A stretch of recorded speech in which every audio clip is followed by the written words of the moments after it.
भारतवर्ष में गुरुकुल कैसे खत्म हो गए?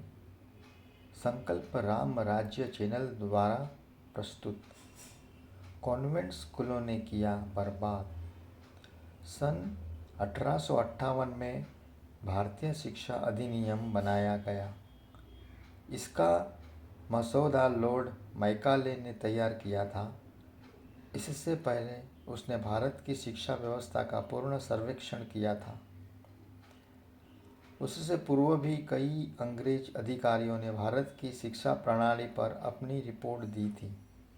उनमें प्रमुख थे G.W. लिटनर और थॉमस मनरो। लिटनर ने उत्तर भारत का सर्वे किया और लिखा कि यहाँ 97% साक्षरता है। मनरो ने दक्षिण भारत का सर्वे किया और लिखा कि यहाँ तो 100% साक्षरता है। इन रिपोर्ट से ब्रिटिश सरकार यह समझ गई कि भारत की असली ताकत उसकी शिक्षा व्यवस्था है। यह देश आत्मनिर्भर और जागरूक है और जब तक यह गुरुकुल पद्धति रहेगी, भारत को गुलाम बनाए रखना असंभव होगा। मैकाले की नीति। मैकाले ने साफ कहा, यदि भारत को हमेशा के लिए हमारा दास बनाना है तो इसकी पारंपरिक शिक्षा व्यवस्था को नष्ट करना होगा और इसकी जगह अंग्रेजी शिक्षा लागू करनी होगी। उसने आगे लिखा, जब भारत में ऐसे लोग तैयार हो जाएंगे तो शरीर से भारतीय लेकिन सोच से अंग्रेज होंगे, तो वे हमारे ही हित में काम करेंगे और अंग्रेज चले भी जाएं तो अंग्रेजियत बनी रहेगी। मैकाले ने उदाहरण दिया, जैसे कोई किसान नई फसल लगाने से पहले खेत को जोत देता है, वैसे ही भारत की शिक्षा भूमि को जोतकर अंग्रेजी शिक्षा बोई जानी चाहिए। गुरुकुलों पर प्रहार। सबसे पहले गुरुकुलों को गैरकानूनी घोषित किया गया। जब वे अवैध हुए तो उन्हें मिलने वाली सामाजिक सहायता भी अवैध कर दी गई। इसके बाद संस्कृत भाषा को भी निषिद्ध कर दिया गया। अंग्रेज अधिकारियों ने गांव-गांव घूमकर गुरुकुल बंद करवाए, कई जगहों पर आग लगा दी, गुरुओं को पीटा, अपमानित किया और जेल में डाला। उस समय की स्थिति सन 1850 तक भारत में 7,32,000 गुरुकुल थे, जबकि पूरे देश में लगभग 7,50,000 गांव अर्थात लगभग हर गांव में एक गुरुकुल था। इन गुरुकुलों में आज के विश्वविद्यालयों की तरह 18 विषयों की पढ़ाई होती थी। दर्शन, गणित, व्याकरण, आयुर्वेद, खगोल, राजनीति, समाजशास्त्र, संगीत, कला आदि।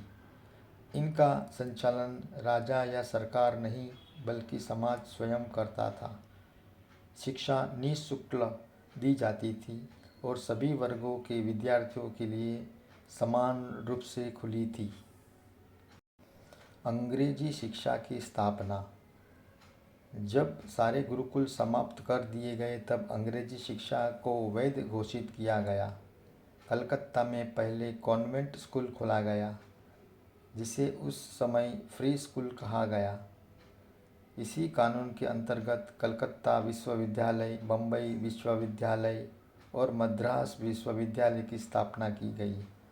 ये तीनों संस्थाएं आज भी भारत में विद्यमान है, जो उस गुलामी की शिक्षा की नीति की याद दिलाते हैं।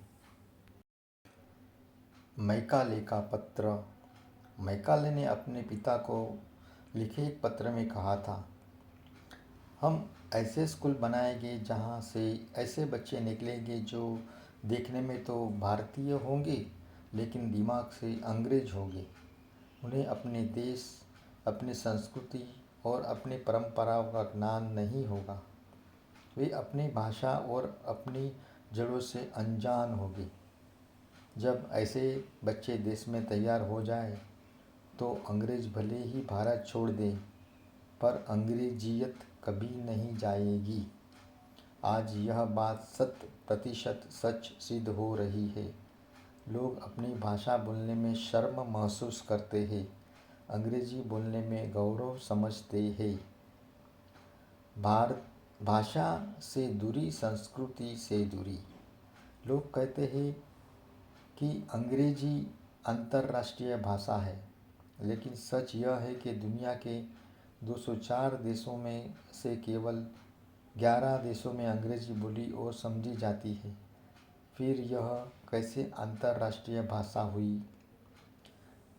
स्वयं ईसा मसीह अंग्रेज नहीं बोलते थे और उनकी बाइबल भी अंग्रेजी में नहीं थी। उसकी मूल भाषा अरमेइक थी, जिसकी लिपि बांग्ला से मिलती जुलती थी। जहाँ तक कि संयुक्त राष्ट्र संघ भी अधिकांश कार्य फ्रेंच भाषा में होता है। जो समाज अपनी मातृभाषा और संस्कृति से कट जाता है, वह कभी उन्नति नहीं कर सकता। यही मैकाल की नीति थी। भारत को उसकी भाषा, संस्कृति और आत्मसम्मान से काट देना।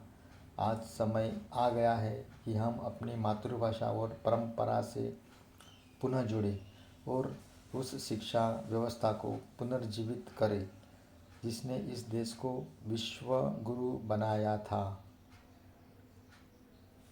हरिओम।